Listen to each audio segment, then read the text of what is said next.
Hello and welcome to Tilt Astrology. So I thought for this video I would cover Elon Musk's chart and go over a little bit of what 2025 and 2026 may hold for him.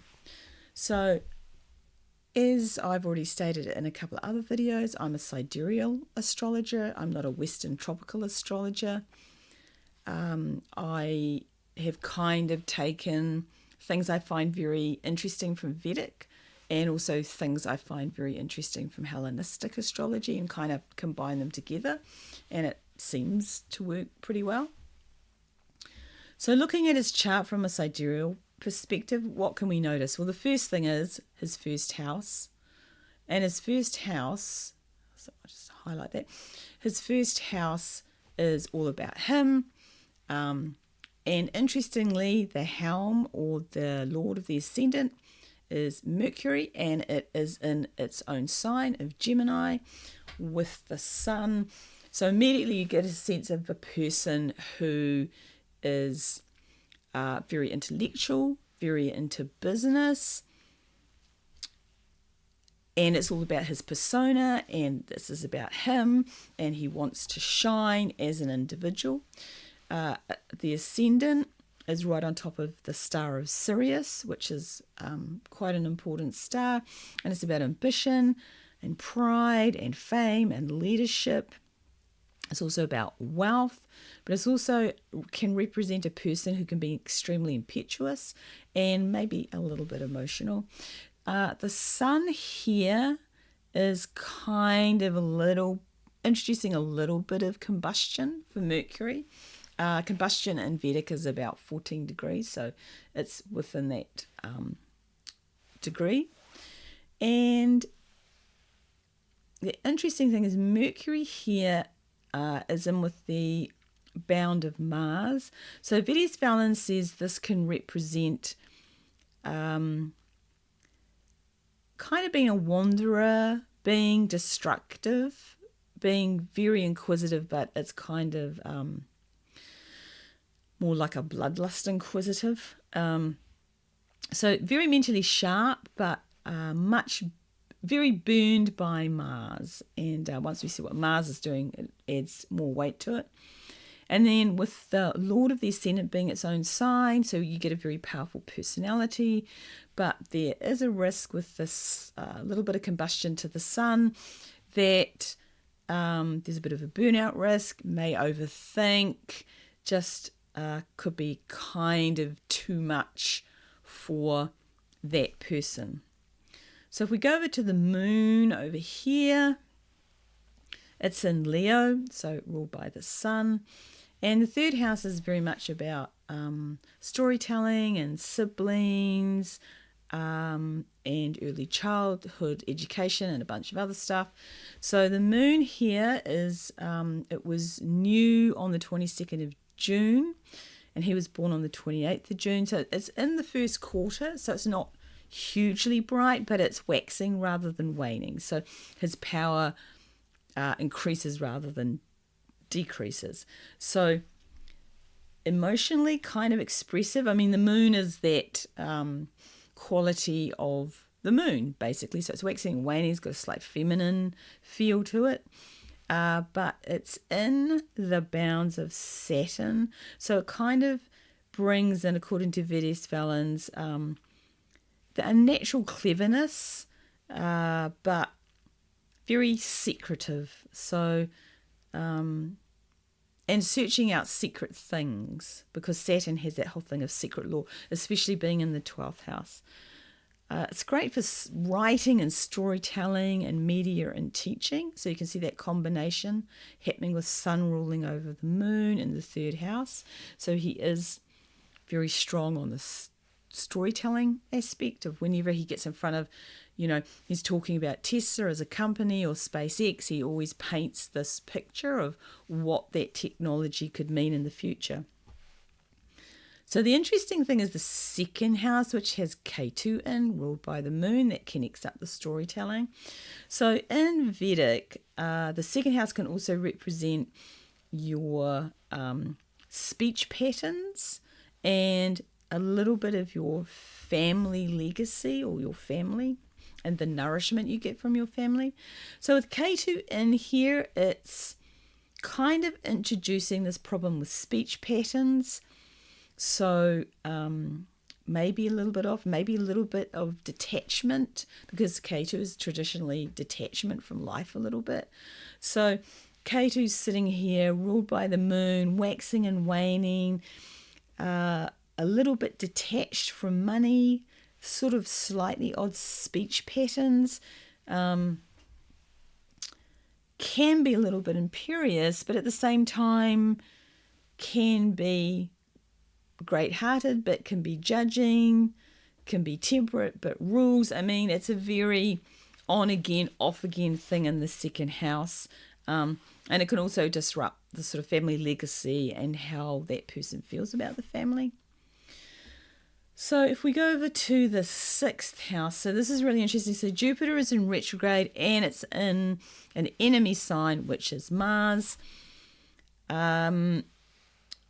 This is a person, like, it's the 6th house.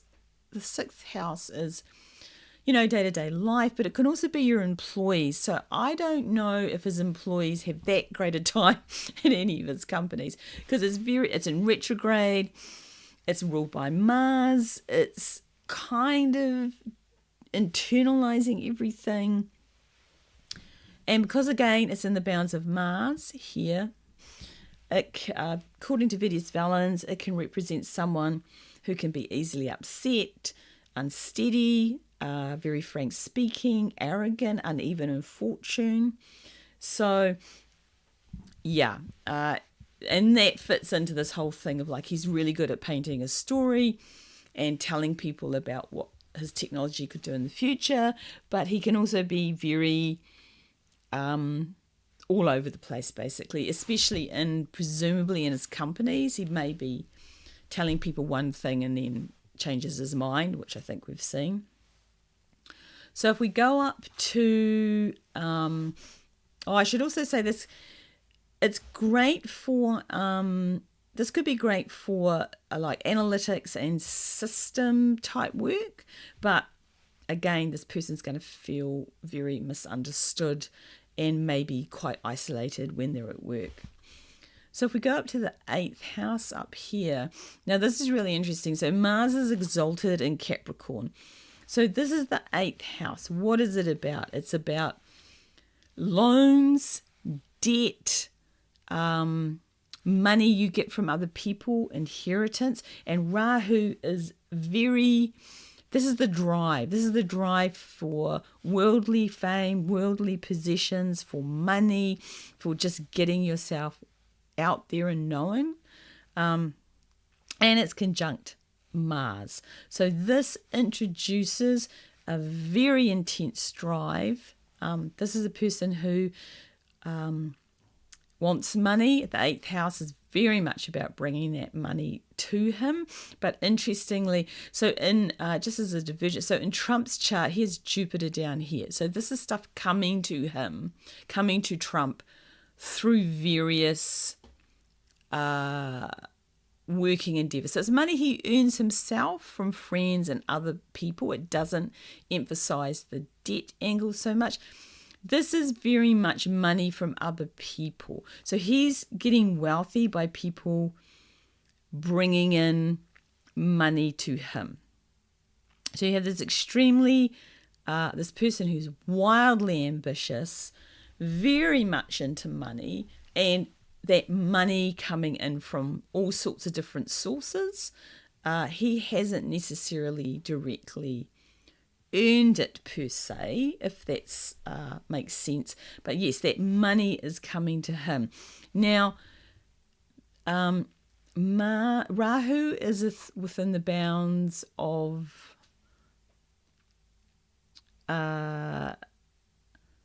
Venus. Well, actually, probably just on the cusp here, and then we get Mars in the position of Mars.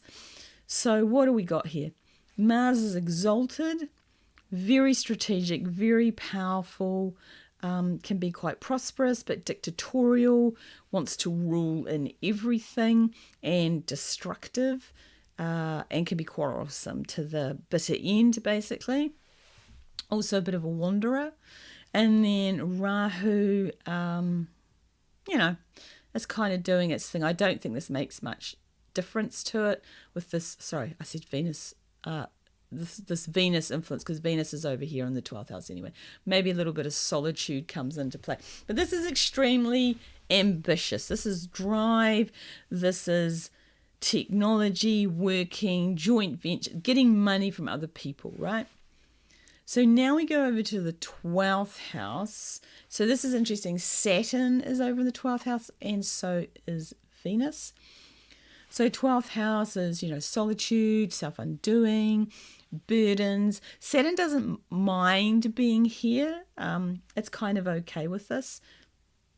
It is, however, kind of in, it's interesting, it's in Venus's bound, and then Venus is in Saturn's bound. Both of these kind of point to kind of a solitude, not really being that much involved with other people, which is kind of interesting. And Venus is kind of hidden down here. It's strong in its own sign, but kind of gloomy, toilsome, looking for other things. Like Venus in this position, it might be kind of easy to be looking for beauty and attraction to things that aren't so good for you. You're doing things that aren't so good for you. You're attracted to things that aren't so good for you. Saturn is kind of demanding a kind of solitude, or just, taking care of karmic business. And then, the rest of the chart isn't really going to let him, to be honest. So Kapala, the star Kapala, is very close to Venus, which is kind of symbolizes open-mindedness and powerful friends. And so that's a quick overview of his chart. So it's set up for money. It's set up for work, but not in the best way. Bit of a storytelling component, very much a look at me chart. Extremely powerful in terms of money coming to him, joint ventures, getting money from other people. Very ambitious in that front. But then he has this 12th house set up where, it just doesn't come together over here, especially like with Venus representing a woman and relationships. It's just solitude. It's hidden. It can also represent, keeping things from other people, secrets, things you don't want other people to know. So he has 2 planets over in there. And as I said, that Venus is quite hidden. So there's things about Elon Musk potentially we don't know, or he kind of keeps to himself.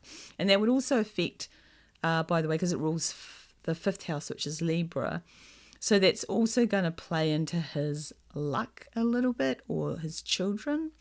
So he may have lots of children, but this is not exactly a wonderful relationship anybody has with anyone.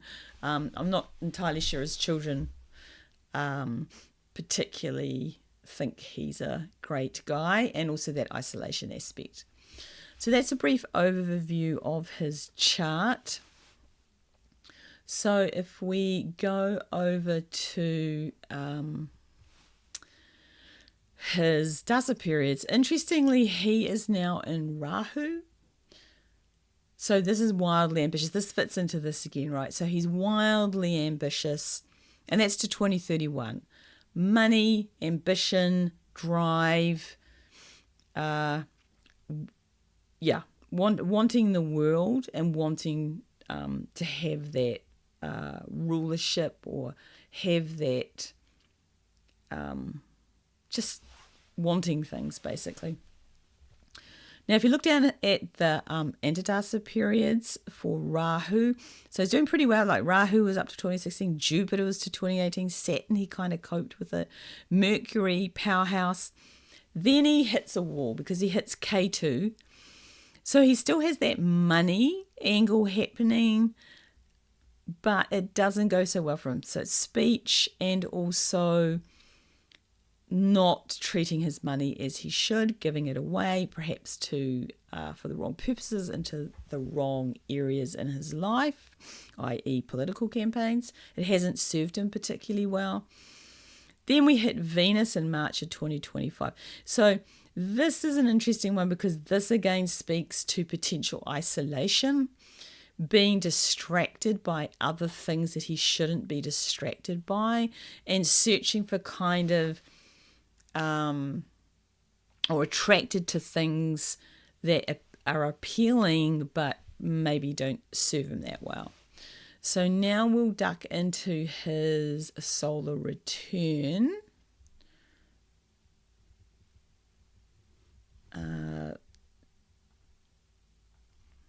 So this is his solar return chart. So his natal chart's in the middle, and then this is his solar return on the outside. And his solar return runs from 27th of June 2025 until June 2026. Now, there's a couple of interesting things that are happening on the solar return. So again, it's kind of got an emphasis on relationships. So this is about him again, but it's also about attracting partnerships to him. So remember, 7 is not necessarily about love relationships. It can be about any type of partnership. So it can be about business relationships. So this is very much emphasizing that. So Jupiter is in Gemini, which it's not thrilled with because Jupiter and Mercury are enemies. But Jupiter is crossing over the ascendant and the first house in the ascendant sign. So it's going to try and bring some benefit to the person, even though it's not exactly comfortable in Gemini. And it's a little bit combust with the sun. It's within 2 degrees of the sun. That's not great for Jupiter. So it's not as powerful as it could be, but especially with the ascendant and Sagittarius over here on the return, there is an emphasis on partnerships coming to him and that affecting him somehow quite directly. Then we get into the 8th house again, crossing his 2nd house. It's Cancer. It's ruled by the moon. The moon is in her own sign. Mercury and the moon don't exactly love each other. Again, huge emphasis on money coming into him. Obviously, maybe around business or partnership, business events of some sort. And it may be a little bit of a waxing and waning thing. The moon's always, even in its own sign, it can be a bit of a, it comes and it goes type thing, especially with Ketu in the mix. So, but it emphasizes there's something to do with money coming into him.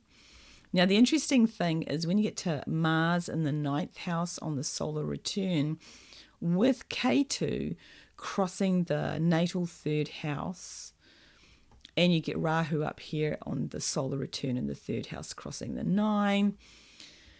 And then you start to look at this chart and go, there seems to be something about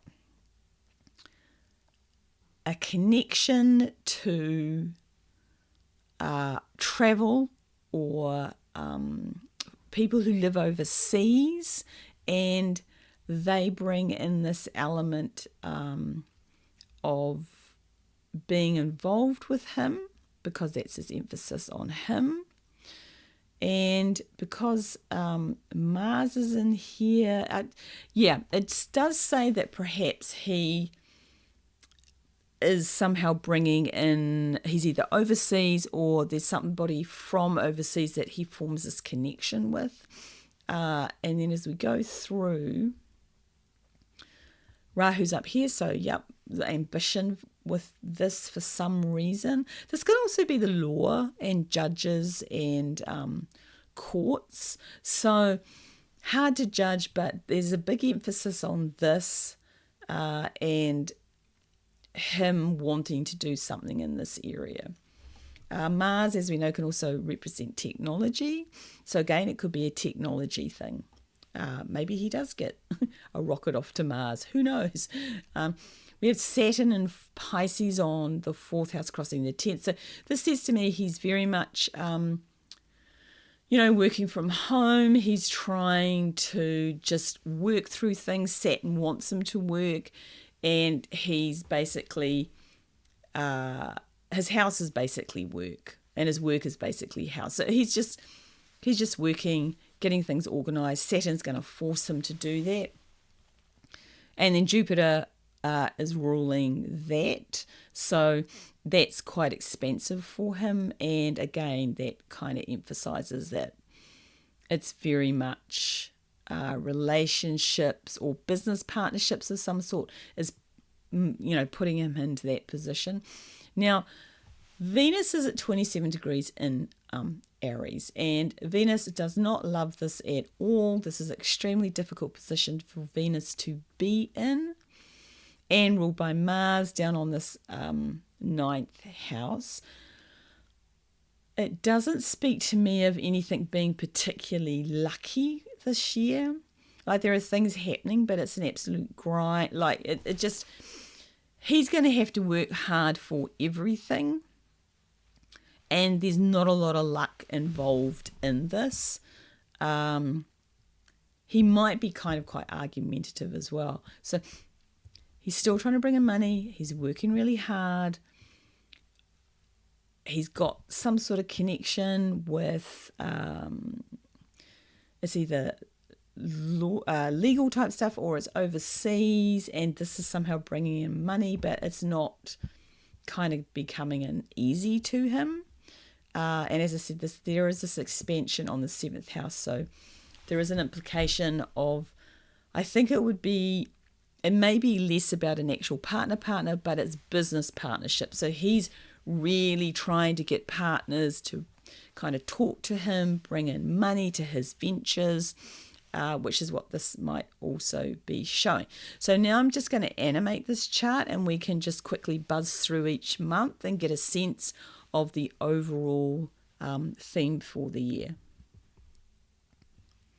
So if we forward this by month, you can again see this emphasis on partnerships, but this 6th house starts to come into play, and he's trying to find maybe business partnerships, but it ain't going so well. There's that emphasis on that.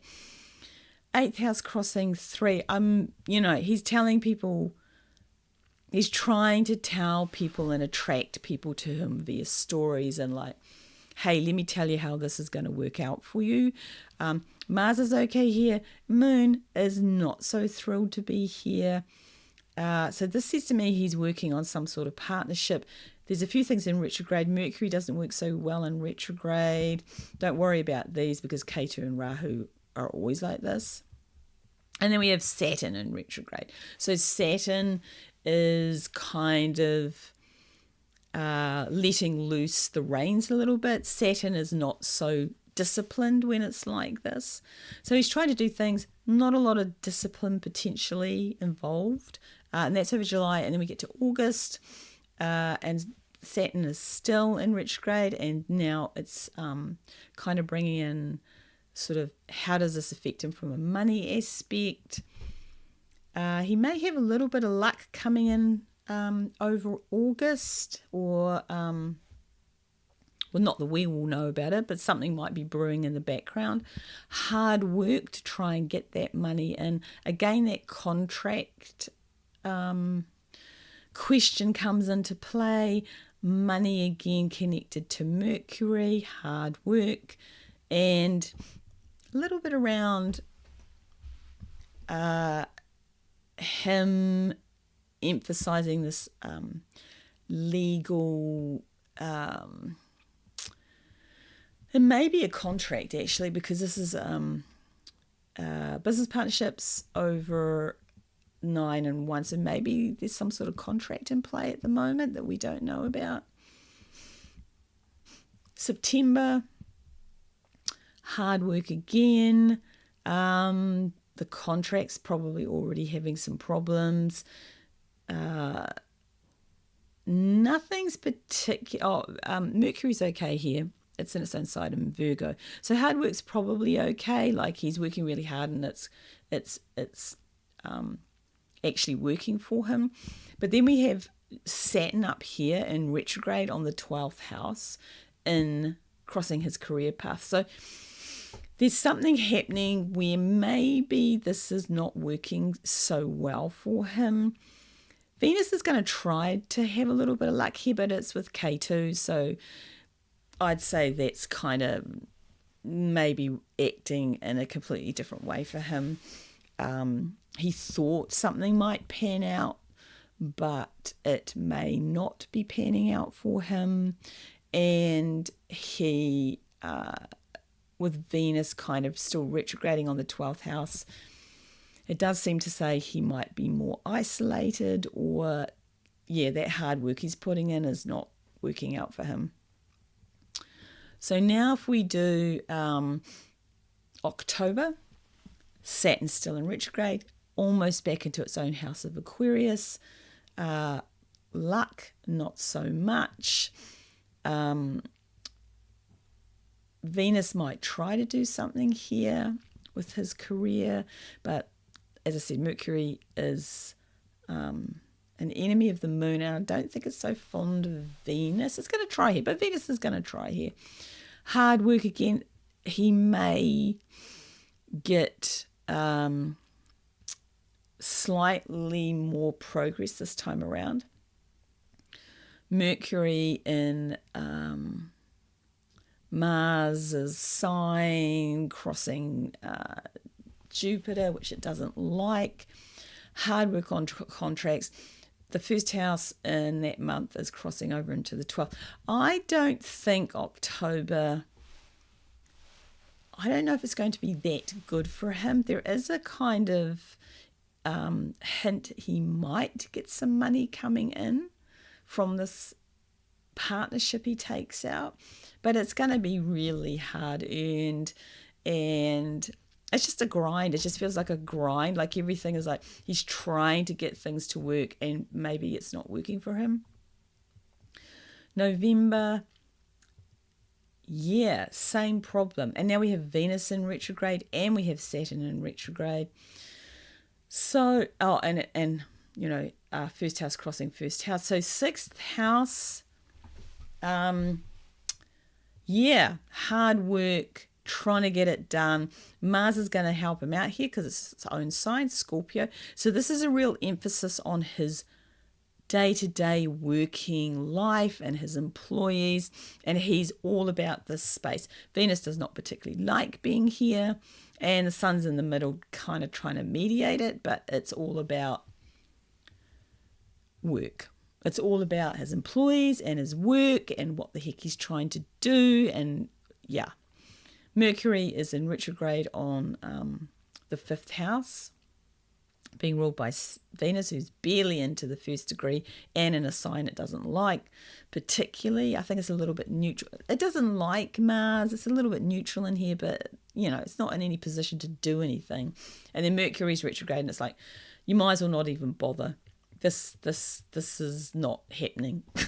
So, bad news all around there. It's just a grind. He's just grinding it out. It's just like, I have to get up to go to work every day to get myself out of this mess. What am I doing? 9th house gets emphasized again. As I said, could be legal problems or people overseas. And it's being ruled by this retrograde Saturn. And it is its own sign, but, you know, nobody's playing nice here. So November has the feel of a kind of unpleasant month, which is just about hard work. December, same problem. And it might get a little worse for him. This is kind of not too bad. It's him trying to get this partnership to work, but then we have Jupiter in retrograde in the 12th house, crossing his first house, and at that very late degree.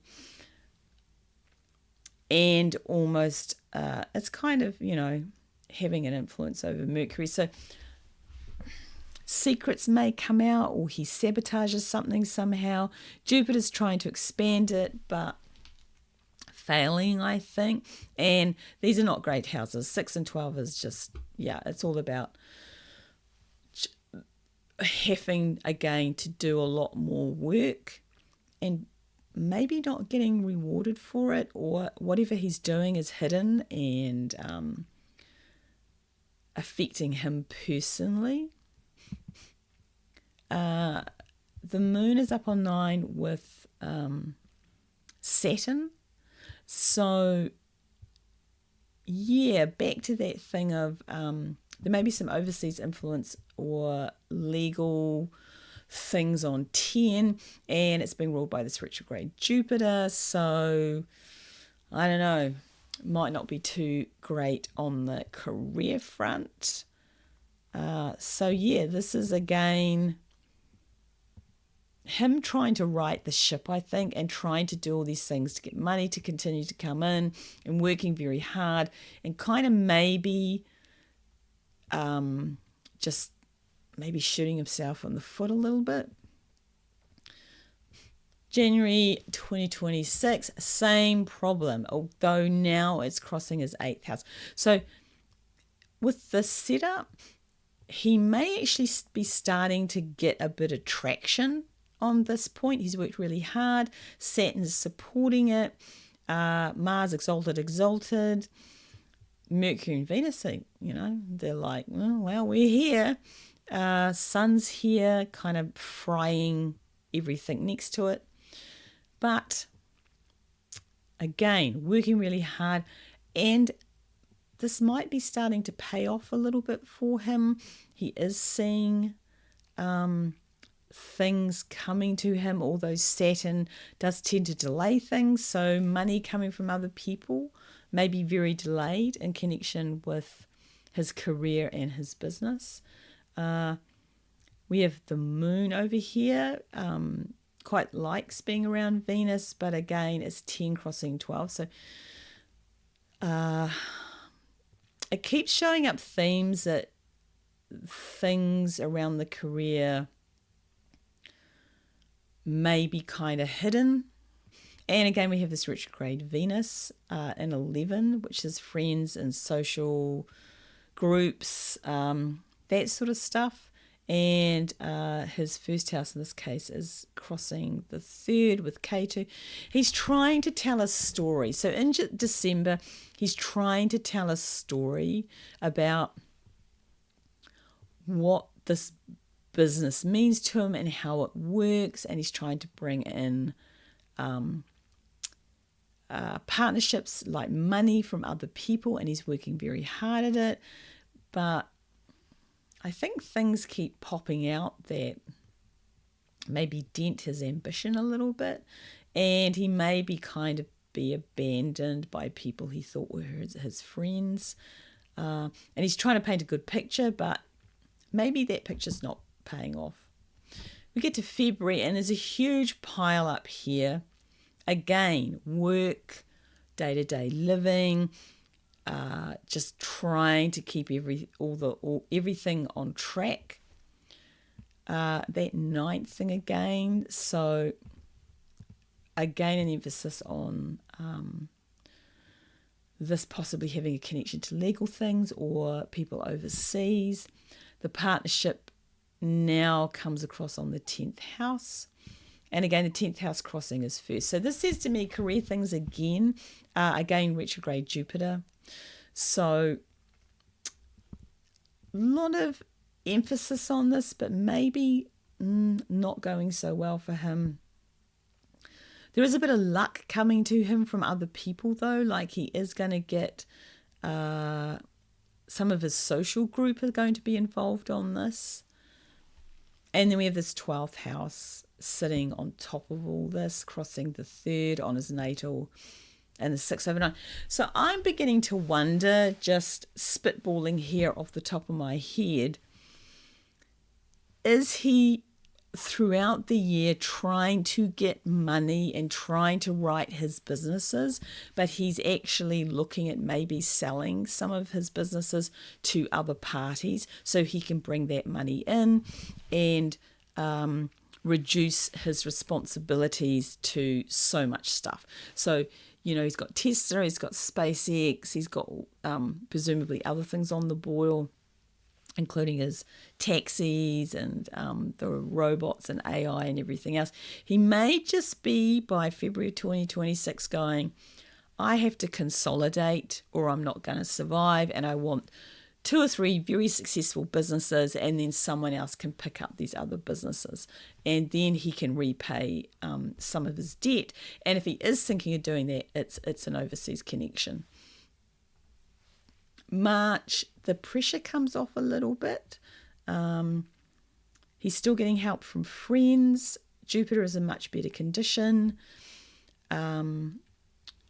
Still that 6th house emphasis, but the partnership thing perhaps get a little better. Money, Venus is all by herself here with the 8th house. Typically, I'd say an 8 over 11 and a 2nd house crossing a 5th natal would bring luck with money. But Venus is very isolated here, barely into Aries, doesn't love being here, ruled by Mars. Again, a hard work thing. I think the pressure is coming off him at this point, but again, it's not such a lucky thing. It's him bringing in, he wants this to be wealth and beauty and to pay off for him, but it's going to be a struggle, but it's maybe starting to get a little bit better around here. April is interesting again. The 6th house emphasis, a little bit of a Venus flavour. This may not work out so well. This is an 8th house crossing his natal 12th.